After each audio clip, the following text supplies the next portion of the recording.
అందరికీ నమస్కారం అండి. నా సాహితీమాలకు స్వాగతం.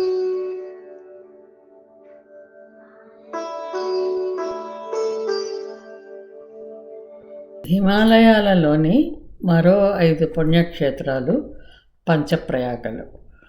భాగీరథి నది గంగా నదిగా మారే క్రమంలో ఆ నదిలో కలిసే నదుల సంగమ ప్రాంతాలే పంచప్రయాగలు. చార్ధాముల వైపు నుంచి వస్తుంటే ఋషికేశ్కి వెళ్ళే దారిలో ఇవి కలుస్తాయి. మేము ఋషికేశ్ నుంచి వెళ్ళి దేవప్రయాగ, రుద్రప్రయాగ చూసాం. శివయ్య దయ ఉంటే మిగతావి కూడా ఎప్పటికైనా దర్శించుకుందామని ఆశ. ఇక పంచప్రయాగల గురించి తెలుసుకుందాం పదండి.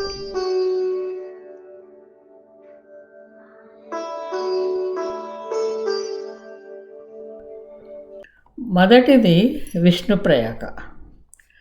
హిమాలయాల్లోని సతోపంత్ అనే ప్రాంతంలో పుట్టిన అలకనందా నది బదరీనాథుని పాదాలను స్పృశించుకుంటూ ప్రవహిస్తూ చిన్న చిన్న హిమనీ నదాలను తనలో కలుపుకుంటూ జోషిమఠ్ అనే ప్రాంతం నుంచి 12 కిలోమీటర్లు ప్రవహించి విష్ణుప్రయాగ దగ్గర ధౌళీగంగలో కలిసి అలకనందా నదిగా దిగువకి ప్రయాణం చేస్తుంది. ధౌళీగంగ హిమాలయాల్లో నితిపాస్ అనే ప్రాంతంలో పుట్టి విష్ణుప్రయాగ దగ్గర అలకనందలో కలిసి అంతర్ధానం అవుతుంది. ఇక రెండవది నందప్రయాగ. విష్ణుప్రయాగ నుంచి 60 కిలోమీటర్లు ప్రయాణించిన తర్వాత నందప్రయాగ వస్తుంది. ఇక్కడ నందగంఠి అనే మంచుకొండలో పుట్టిన నందాకిని అలకనందతో సంగమిస్తుంది. నందానదిని తనలో కలుపుకొని గంగ అలకనందగానే ముందుకి సాగుతుంది. ఇక మూడవది కర్ణప్రయాగ. నందప్రయాగకు సుమారు 80 కిలోమీటర్ల దూరంలో ఉంటుంది. హిమాలయాల్లోని భాగేశ్వర్ అనే ప్రాంతం దగ్గర హిమనీ నదంలో పుట్టిన పిండారి గంగ అలకనందతో సంగమించే ప్రదేశమే కర్ణప్రయాగ. నాలుగవది రుద్రప్రయాగ. ఈరోజు మనము దీనినే దర్శించబోతున్నాము. ఐదవది దేవప్రయాగ. అన్ని నదుల సంగమానంతరం గంగా నది తన స్వరూపంతో ముందుకు సాగే ప్రాంతం ఇది. అలకనందా నది భాగీరథిలో సంగమమై గంగగా అవతరించిన పుణ్యప్రదేశం. ఇక్కడ భాగీరథి గంగగా మారినా హరిద్వార్ దాకా భాగీరథి లాగానే ఆకుపచ్చని రంగులో ఉధృతంగా నురుగులు కక్కుతూ ప్రవహిస్తూ ఉంటుంది. హరిద్వార్లో హరిపాదాలను తాకగానే శాంతిస్తుంది. అదే కదా హరిపాదాన పుట్టావటే గంగమ్మ అనే పాట. చాలా బాగుంటుంది కదా ఆ పాట. ఇక దీని గురించి పోయిన వారం చెప్పుకున్నాం కదా. ఇంకా నాలుగవది అయిన రుద్రప్రయాగకు పదండి.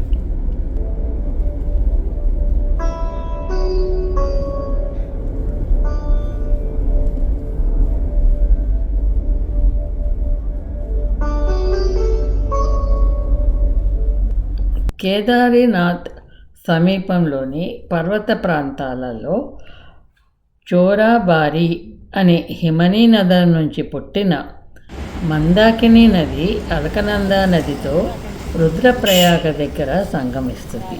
ఇది చాలా లోతుగా ఉంటుంది.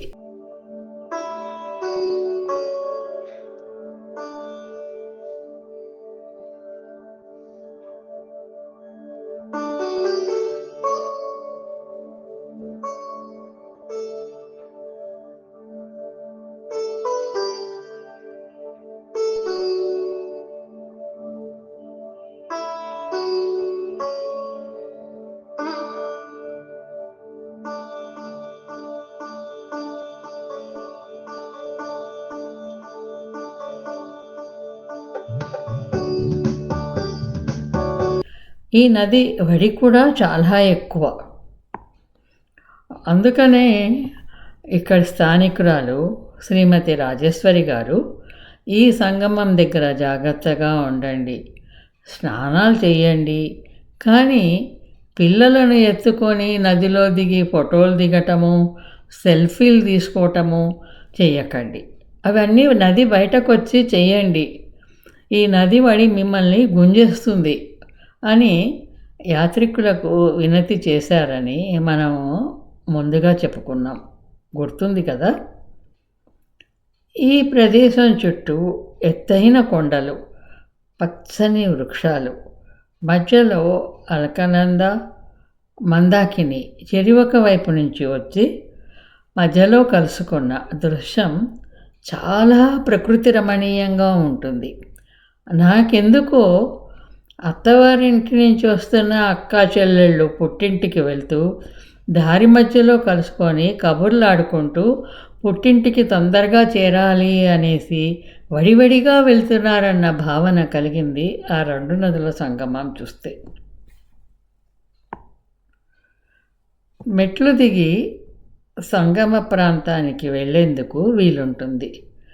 మేము చూసినప్పుడు అక్కడ కొంతమంది సాధువులు ధ్యానం చేసుకుంటున్నారు. కిందికి వెళ్ళే దారిలో నారదశిల కనిపిస్తుంది. నారదుడు శివుని కోసం తపస్సు చేసి శివుని వద్ద ఇక్కడే సంగీతం నేర్చుకున్నాడని పురాణ గాథలు చెప్తున్నాయి.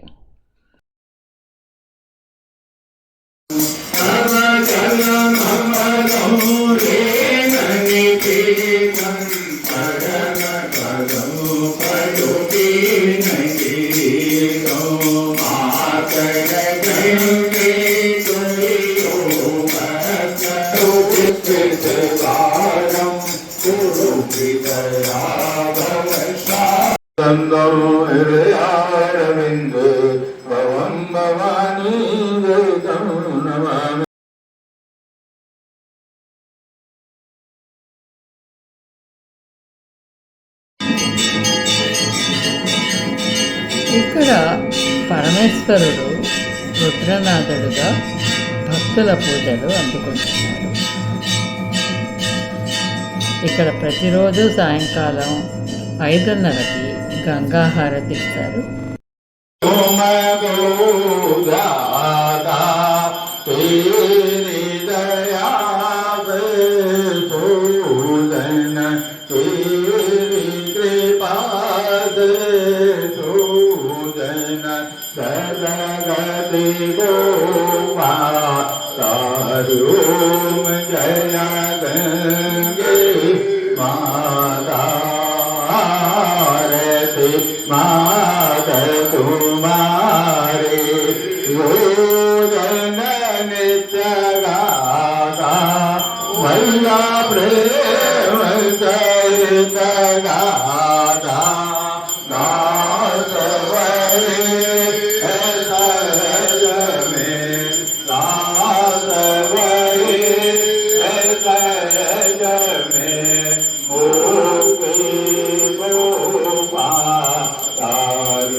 ఇక్కడే ఉన్న అమ్మవారి దేవాలయంలో ఒక సన్యాసి పూజ చేసుకుంటూ ఉంటారు. ఇవాళ కూడా మాకు కనిపించారు. మరి ఇంకా గంగా హారతి, ఆ సన్యాసిని, ఇక్కడి విశేషాలు ఏం చెప్తున్నారో విందామా?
नमस्ते माता जी। मेरा नाम कमला है। अच्छा। मैं यूट्यूब चैनल चलाती हूँ, साहित्य माला करके है मेरा चैनल। उसमें मैं हर जगह में थोड़ा जो जो पुराने मंदिर है वो पुराना मंदिर को जाके उसका मैंने वीडियो लेके उसका हिस्ट्री मेरे इसमें लगाती हूँ। आपका नाम पता? मैं राधागिरी मेरा नाम है। हाँ। और हम लोग जूना अखाड़ा से हैं। अच्छा हमारा जूना अखाड़ा से। अच्छा। और तो आप कब से हैं यहाँ? मुझे तो अभी 3-4 साल हुए। इससे पहले मेरे चाचा गुरु है थी, वो रहती थी यहाँ पे। अच्छा अच्छा, यहाँ पे सबसे बड़ी बात यह है कि यहाँ पे साध्वी ही पूजा करती है। हाँ, वही आपको मैंने माँ चामुंडा की पूजा हम्म, पता नहीं कब से चली आ रही है परंपरा, हम्म। कि साध्वी ही यहाँ की पूजा करती है। ये माँ चामुंडा है। अच्छा, आपको साध्वी नहीं बुलाते हैं? साध्वी, पुजारी हाँ, नहीं हम लोग साध्वी हैं। साध्वी जूना नहीं है। अखाड़ा से हम लोग साध्वी हैं। जो आप बचपन से ही साध्वी नहीं, बचपन से नहीं हुए, बाद में ही हुए हैं। बात में? अच्छा, हाँ। पहले तो आप शादी गृहस्थ में थे। हाँ? गृहस्थ में थे। अच्छा हाँ। हाँ। तो यहाँ आपका पे कुटुंब वगैरह थे पहले? हाँ, सब त्याग दिया।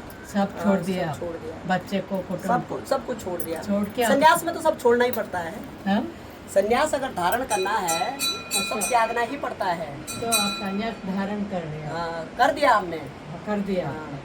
क्यों कर दिया आप संन्यास धारण? क्यों कर दिया? क्यों का तो कोई वो नहीं होता, क्यों कर दिया, कैसे कर दिया, इसका तो कोई जवाब नहीं हो पाता है। क्योंकि जब भी मान ले जाए कि हम पूजा पाठ में रहे, हमें बैराग हो जाता है, अपने ध्यान में रहे, जब प्रभु की तरफ, ये सब प्रभु की माया है। अच्छा, प्रभु की जिसके भाग्य में जिसको जो होना होता है, ये सब प्रभु ही करता है।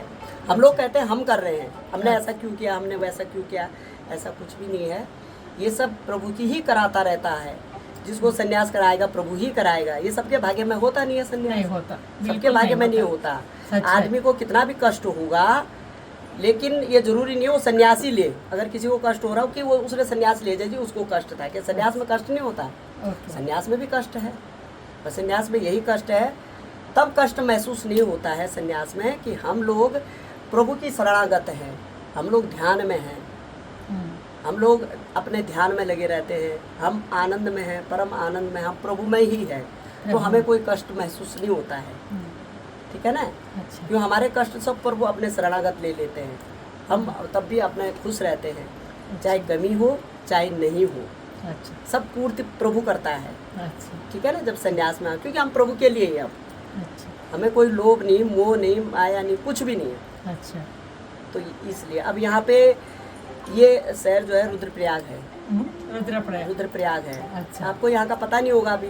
नहीं, मालूम नहीं, मालूम इसलिए नहीं आपसे है। पूछने लगे। हाँ, तो ये रुद्रप्रयाग है। ये माँ चामुंडा का स्थान है। ऊपर रुद्रनाथ भगवान भोलेनाथ का मंदिर है। अच्छा। यहाँ पे ये चामुंडा माई का मंदिर है। इधर ही अलकनंदा है, ये मंदाकिनी है। अच्छा। ठीक है ना? हाँ। ये बद्रीनाथ भोले मतलब बद्रीनाथ से ये आ रही है अलकनंदा। अच्छा। मंदाकिनी जो है केदार से आ रही है। मंदाकिनी केदार से आ रही है। यहाँ पे इनका संगम है। अच्छा। और एक नीचे नारद शिला है। नारद एक का शिला है हाँ। जो 2013 में कुछ खंडित हो गई थी। उस टाइम आपदा आई थी ना, उस वजह से वो शिला कुछ खंडित हो गई है। बाकी थोड़ा सा बची हुई है। उसमें बैठ के नारद जी ने तपस्या की थी। अच्छा। कई सालों तक उन्होंने तपस्या की, जिसे भोलेनाथ ने उन्हें दर्शन दिए। ठीक है? अच्छा, उन्हें प्रत्यक्ष दर्शन दिए? हाँ, तो दर्शन दिए। जब तपस्या में बैठे हुए नारद जी, तो उन्हें दर्शन दिए हैं। अच्छा। और दर्शन देने पे जो है कि रुद्र नाम से दर्शन दिए। रुद्रनाथ यहाँ का। अच्छा। रुद्र, इसलिए रुद्रप्रयाग नाम पड़ा है। अच्छा। रुद्र रूप में उन्हें दर्शन दिए हैं। अच्छा। तो यहाँ का नाम फिर रुद्रप्रयाग पड़ गया। और उसके बाद वीणा भी दी है। वीणा वीणा वीणा भी महती बोलते हैं ना उसको। हाँ, नारद का वीणा हाँ, महती। नारद की वीणा जो है, तो ये जो है भोलेनाथ ने उन्हें दिया है। बस यही है यहाँ का, और क्या है आपको तो पता नहीं है। हम लोगों को इतना ही है, मतलब पता है। इतना बात है, बहुत है ये तो। हाँ, बहुत है भाई, ये इतना ही तो पता है। आगे क्या क्या हुआ।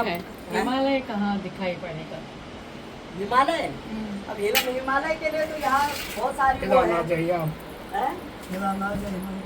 केदारनाथ की यात्रा ऊपर की तरफ चलती जाएगी। ऐसे ऐसे धीरे धीरे पर्वतों से होते हुए आपको सब कुछ दिखाई देगा। अच्छा आपने जाना कहाँ तक है वैसे? कहाँ तक जाओगे? हाँ कहाँ तक जाओगे? अभी तो हम यहाँ तक ही आए हैं। अभी तो आप शुरुआत हो रही है आपकी, उत्तराखंड में आपकी शुरुआत हो रही है। अभी तो ऊपर जाते जाते उत्तराखंड में पूरे जो है मंदिर ही मंदिर है। यहाँ सब प्रभु का ही है उत्तराखंड, यहाँ बासी प्रभु का है। हर कण कण में उत्तराखंड में भोलेनाथ है, हर कण में, हर पत्थर में भोले बोलते हैं उत्तराखंड में। हाँ, यहाँ ध्यान के लिए, यहाँ बिल्कुल अगर मानसिक रूप से कोई परेशान है, मानसिक रूप से कोई बीमार है, वैसे है तो उत्तराखंड में अगर कुछ दिन रहेगा ना, मानसिक रूप से बहुत सही हो जाएगा। अच्छा उत्तराखंड से यहाँ भूमि बहुत है। शांति का प्रतीक है, यहाँ बहुत अच्छा है। अच्छा कराओ। ठीक है ना, भूमि कहते हैं इसको। देवभूमि हमारा उत्तराखंड देवों की भूमि है ना। यहाँ देवों की भूमि है, हमने कहा ना यहाँ देवों की भूमि है। हर पत्थर में यहाँ शिव बोलता है, हर पत्थर में यहाँ राम बोलता है। ठीक है ना, देवभूमि देवभूमि जो है उत्तराखंड है हमारा। నమస్తే మాత ధన్యవాదాలు. మనం ఇప్పుడు మందాకిని అలకనంద సంగమం దగ్గర ఉన్న రుద్ర దేవాలయం దగ్గరకు వచ్చాము. అక్కడ శివుడు ఎదురుకుండా నారదుడు, మనకి నారదుడు ఎక్కడా కనిపించాడు. నారదుడు, అమ్మవారు, శంకరాచార్యుల వారు. ఈయన ఇక్కడ మొసల మీద నిలబడ్డాడు.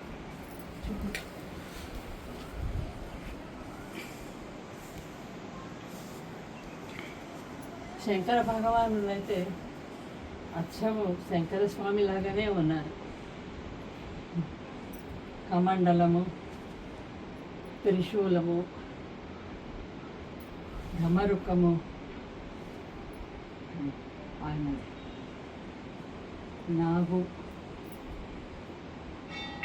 చాలా పురాతన దేవాలయంలాగా, పురాతన విగ్రహంలాగా ఉంది. చెక్కతో చేసినట్టున్నారు, రాతి విగ్రహం కాదు ఇది. ఈ విగ్రహం కూడా బహుశా పాతకాలం అయి ఉంటాయి. చాలా యాన్షియంట్ విగ్రహాలు అయి ఉంటాయి ఇవి.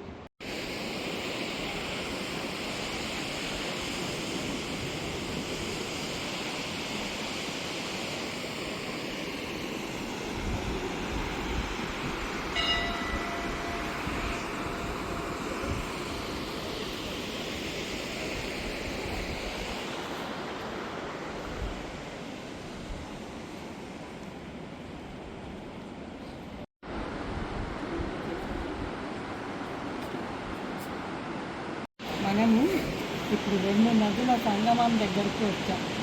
గంగా నది పైనుంచి పాకేటప్పుడు వివిధ రూపాలతో వస్తూ ఉంటుంది అమ్మవారు. సో ఇక్కడికి వచ్చినప్పుడు ఇక్కడ మందాకిని శివుడు,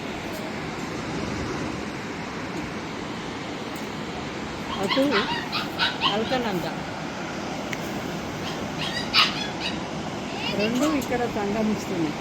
అల్కనంద పైనుంచి వస్తూ ఉంటే ఒక దగ్గర మందాకిని, అక్కడ మనకి ముందు భాగీరథి కనిపించింది.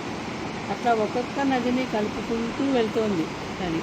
సో ఇప్పుడు సమయం 6 గంటలైంది. ఇక్కడ చాముండీదేవి ఉంది. ఆ చాముండీదేవికి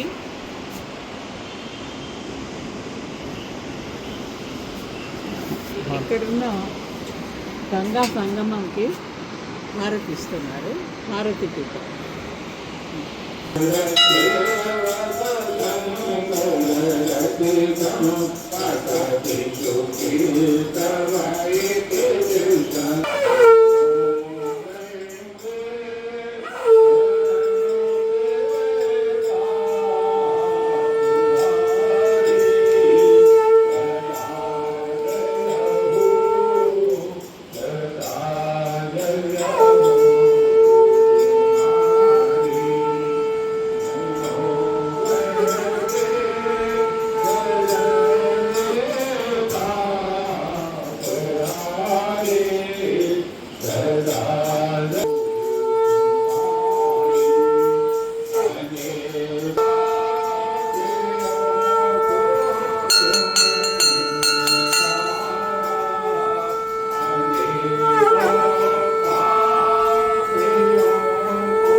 नमामि रामं रघुवंशनाथं तन्दं हृदयारविन्दे भवं भवानी वेदं नमामि।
నా మనసుకు నచ్చిన విధంగా నాకు కావలసినట్టుగా ఈ యాత్రకు సహకరించిన అందరికీ పేరు పేరున ధన్యవాదాలు. ఈ వీడియోని ఆసక్తిగా వీక్షించి తమ అమూల్యమైన అభిప్రాయాలను కామెంట్స్ ద్వారా అందించిన మిత్రులకు ధన్యవాదాలు. వచ్చే వారం మరో దేవాలయ దర్శనంలో కలుసుకుందాం. అందాక సెలవా మరి. నమస్తే. మీ మాల.